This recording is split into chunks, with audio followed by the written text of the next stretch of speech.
Shalom, this video is discussing the question of mechitza. Is it necessary for Jewish men and women to pray separately, like the Orthodox do? And the answer is absolutely not. There is no historical basis for it. In fact, there's a very interesting article that was in Women's League Outlook magazine by Dr. Joyce Rayner, a PhD in archaeology from Duke, teaches Bible and Tanakh, and basically based searching the ancient synagogues. She says the following: a close look at the literary sources of the period, as well as the archaeological evidence, does not confirm the traditional assumption that men and women prayed separately. On the contrary, they may indicate the absence of a separate gallery to be used only for women, and point to a seating pattern similar to that of today's conservative movement synagogues. Shamil Safrai, in his persuasive article, "Was There a Woman's Gallery in the Ancient Synagogues?" amasses literary evidence showing that there was no permanent separation of men and women seating. Isolating women in a separate seating area is illogical if women had an active role to play in the synagogue service. Indeed, we learn in various passages in the Talmud not only were women obligated to say the Amidah and read Megillat Esther, they were also accustomed to pray in the synagogue.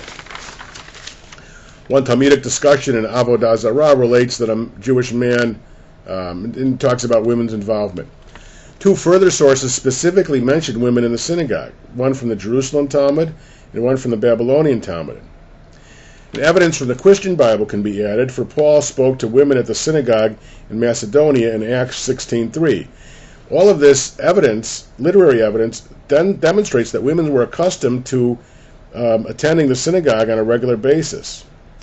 The idea of a separate women's gallery in the synagogue is derived from the women's court in the Jerusalem temple, but that was used for men too, so that doesn't prove any evidence at all.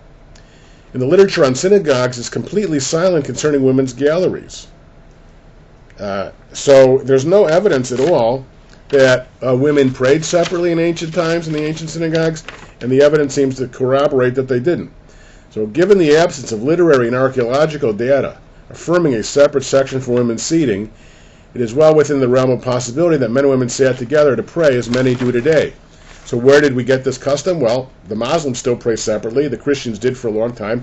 It's probably a tradition borrowed from our Gentile neighbors and not a Jewish thing. And today, most people would say it's simply another example of, unfortunately, in the tradition, the bias against women.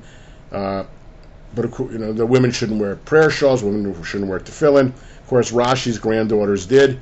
This is just a lot of male chauvinism and orthodoxy, and there's really no basis for it. Men and women want to pray separately, fine, but don't claim that it's absolutely required or that you're not praying properly if you don't. In fact, they're the ones borrowing from the Gentile customs and not praying the way Jews did for the formative period of Jewish history.